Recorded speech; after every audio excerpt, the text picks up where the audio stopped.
urged the US government to act on following four recommendations. First, impose targeted global Magnitsky sanctions on Indian officials driving this persecution, including Chief Ministers Himanta Biswa Sarma, Yogi Adityanath, Pushkar Singh Dhami, and other senior BJP leaders, and on the RSS, the Bajrang Dal, and the Vishwa Hindu Parishad. Second, designate India as a country of particular concern and also a source country for transnational repression, and establish specialized TNR task force at FBI field offices nationwide to prosecute such crimes and cases.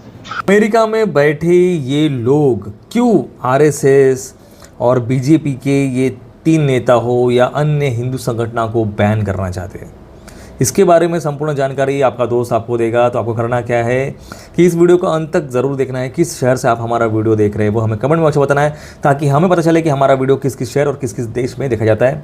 चलो शुरू करते हैं आज का video दोस्तों। मैं हूं आपका दोस्त मिथिलेश और आपने देखना शुरू कर चुके हैं एमजी व्लॉग्स। आप सभी को जय भीम, नमो बुद्धाय। दोस्तों, हाल ही में एक अंतर्राष्ट्रीय मंच पर वक्ताओं द्वारा अमेरिका सरकार से कुछ महत्वपूर्ण मांगे रखी गई। इन मांगों का संबंध भारत में धार्मिक स्वतंत्रता, मानवाधिकारों और कथित उत्पीड़न के आरोपों से जुड़ा हुआ बताया गया। वक्ताओं ने कहा कि वे अमेरिका सरकार से 4 प्रमुख सिफारिशों पर कार्रवाई करने का आग्रह करते हैं, मांग करते हैं। पहली सिफारिश यह थी कि भारत में कथित तौर पर धार्मिक और सामाजिक उत्पीड़न को बढ़ावा देने वाले अधिकारियों और संगठनों पर लक्षित ग्लोबल मैग्नेटिक प्रतिबंध लगाए जाए। इस मांग में कुछ प्रमुख राजनीतिक नेताओं के नाम भी लिए गए। सोचो आप, अमेरिका में नाम लिए गए, जिनमें हिमंत बिस्वा शर्मा, योगी आदित्यनाथ और पुष्कर सिंह धामी का उल्लेख किया गया। इसके अलावा आरएसएस, बजरंग दल और विश्व हिंदू परिषद जैसे संगठन का भी नाम लिया गया। वक्ताओं का दावा था कि इन व्यक्तियों और संगठनों की गतिविधियों की अंतर्राष्ट्रीय स्तर पर समीक्षा होनी चाहिए और यदि मानवाधिकार उल्लंघन के आरोप प्रमाणित होते हैं तो उनके विरुद्ध कार्रवाई की जानी चाहिए। दूसरी सिफारिश में अमेरिका सरकार से कहा गया है कि भारत को कंट्री ऑफ पर्टिकुलर कंसर्न यानी विशेष चिंता वाले देश के रूप में नामित किया जाए। यह एक ऐसा दर्जा है जिसे अमेरिका धार्मिक स्वतंत्रता से जुड़े गंभीर मामलों में कुछ देशों को देता है। इसके साथ ही वक्ताओं ने यह भी मांग की कि भारत को अंतर्राष्ट्रीय दमन या ट्रांसनेशनल रिप्रेशन के स्रोत में देश के रूप में चिन्हित किया जाए। उनका कहना था कि यदि किसी देश के नागरिक विदेशों में रह रहे लोगों पर दबाव डालने, धमकाने या उनकी गतिविधियों को प्रभावित करने का प्रयास करते हैं तो ऐसे मामलों की विशेष जांच होनी चाहिए। इसी संदर्भ में उन्होंने एफबीआई के विभिन्न क्षेत्रीय कार्यालयों में विशेष ट्रांसनेशनल रिप्रेशन टास्क फोर्स स्थापित करने की मांग भी रखी।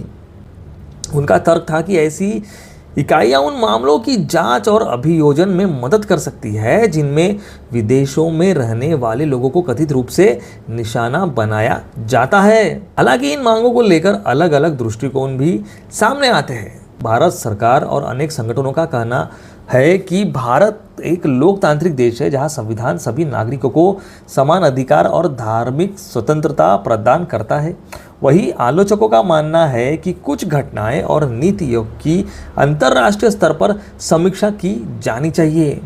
यही कारण है कि इस विषय पर बहस केवल भारत तक सीमित नहीं बल्कि अंतर्राष्ट्रीय मंचों पर भी चर्चा का विषय बनी हुई है।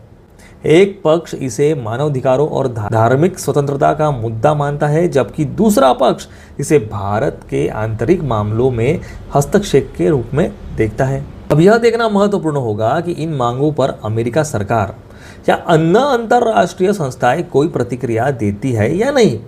फिलहाल यह केवल कुछ वक्ताओं और संगठनों द्वारा रखी गई सिफारिश है जिन पर विभिन्न स्तरों पर बहस जारी है। सोचने वाली बात यह है कि जब से ये सरकार आई है तब से ये संपूर्ण देश जो है वो भारत में रहने वाले लोग हो या आपको बता दें कि आरएसएस हो, हिंदू संगठन हो, और ये जो बीजेपी के 3 नेताओं पर इन्होंने ये आरोप लगाए हैं। क्यों लगाए हैं? क्योंकि ये भी संपूर्ण बातें जानते हैं। भारत की मीडिया इस पर बात नहीं कर रही। भारत के लोग बात करने जाते हैं तो उन्हें दबा दिया जाता है। अगर कोई नेता भी सरकार के खिलाफ, बीजेपी के खिलाफ कुछ बोलता है तो उसे सीधा बीजेपी में ले लेते हैं या उसके ऊपर घूसखोरी या ऐसे ऐसे आरोप लगाकर उसे जेल में डाल देते हैं कि क्या पता, ईडी की धमकी मिल जाती है उनको। तो अमेरिका में ये बातें उठना नॉर्मल है दोस्तों। अब उन्होंने ये जो मांगे रखी है, ये अभी इस पर क्या अमल करती है अमेरिका सरकार, वो तो आगे की बात है। लेकिन जिस तरह से हमारे भारत में हिंदू मुस्लिम होता है, दंगे होते हैं, जाति के नाम पर भड़काऊ भाषण दिए जाते हैं, गाय के नाम पर राजनीति होती है, ये संपूर्ण नज़र रखता है अमेरिका और ये जो संगठन है अमेरिका के, इसलिए उन्होंने ऐसा प्रस्ताव रखा है।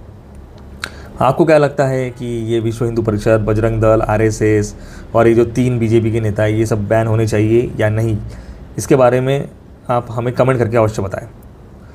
आज का वीडियो कैसा लगा वो भी हमें अवश्य बताएं। चलो मिलते हैं नेक्स्ट वीडियो में ऐसी किसी इंटरेस्टिंग टॉपिक के साथ। तब तक के लिए आप सभी को दोस्तों नमो बुद्धाय, जय भीम।